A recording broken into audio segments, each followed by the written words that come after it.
Бұл бейнеролик балалардың заңды өкілдеріне арналған және индик ақпараттық жүйесінде балабақшаға қабылдану үшін мектепке дейінгі ұйымдағы балалар тобының резервіне тұру процесін көрсетеді. Баланы мектепке дейінгі ұйымға қабылдау мынадай 3 қадамды орындау арқылы іске асырылады. Ваучер алуға кезекке қою, ваучердің берілуін күту, құжаттарды жинау және мектепке дейінгі ұйымға қабылдау. Осы бейнероликте мектепке дейінгі ұйымға қабылдау процесінің бір бөлігі көрсетілген. Балабақша мен топтың резервіне тұру. Google Chrome интернет браузеріне кіріп, индиго ақпараттық жүйесінің мекен-жайын жазыңыз. Жүйенің басты парағында жеке кабинет деген команданы тауып алыңыз. Бұл команда мәзірдің жоғары жағында орналасқан. Авторизациялану үшін жүйе JSON мен құпия сөзді сұрайды. Жеке кабинетке авторизациялану кезінде JSON көрсетілетін баланың заңды өкілі ғана кіре алады.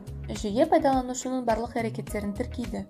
Егер ата-ананың жеке кабинетін бөтен адамдар пайдаланып жатқаны анықталса, ол бұғатталады.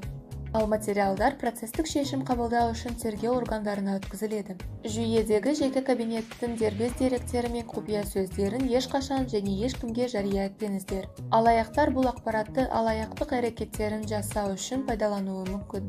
Жеке кабинет ваучердің кезегіне өтініш беру кезінде жасалады. Сондықтан жеке кабинетке кезекке қоюға өтініш берген ата-ана немесе ваучер берілген және мектепке дейінгі ұйымға баласы қабылданған ата-ана ғана кіре алады. Жеке кабинетте берілген ваучерлер деген бөлімді таңдаңыз. Егер ваучеріңіз әлі іске қосылмаған болса, онда ваучердің өзінде балабақшаны таңдау деген батырма болады. Оны басқаннан кейін жүйе қысқаша нұсқаулықты ашады. Оны оқығаннан кейін іздеу деген батырманы басыңыз. Жүйе дәл қазір балаңызды қабылдау үшін жарамды бос орындары бар қаладағы барлық мектепке дейінгі ұйымдарды көрсетеді. Балабақшалардың тізімімен танысып, мектепке дейінгі ұйымды таңдау деген батырманы басыңыз.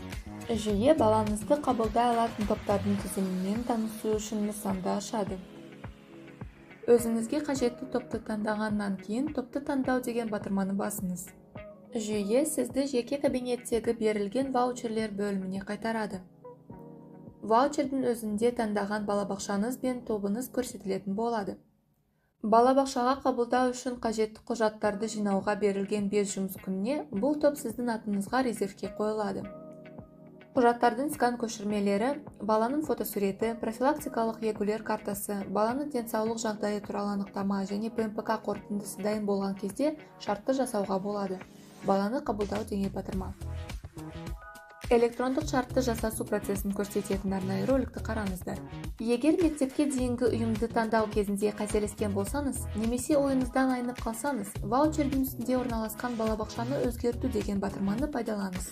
Балабақшаға қабылдау үшін медициналық құжаттарды алдын ала дайындаңыз. Бұл емханалардағы ұзақ кезектерге қарамастан ваучердің шектелуі іске қосылу мерзімін сақтауға мүмкіндік береді.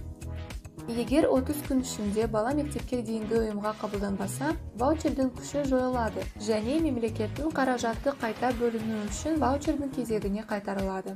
Егер өзіңізге қажетті балабақшаларда баланың жасына сай келетін орындар болмаса, бұл мына себептермен байланысты болуы мүмкін. Мектепке дейінгі ұйым бос орындарды әлі жарияламаған. Бұл жағдайда мектепке дейінгі ұйымға хабарласып, баланың жасына арналған орындарын жариялану кестесін анықтаңыз. Мектепке дейінгі ұйымдағы барлық орындар бітіп қалған. Бұл жағдайда басқа мектепке дейінгі ұйымды таңдап, ваучерді сақтап қалу үшін соған қабылдана беріңіз. Ал өзіңізге қажетті балабақшада бос орындар шыққан кезде соған ауысасыз.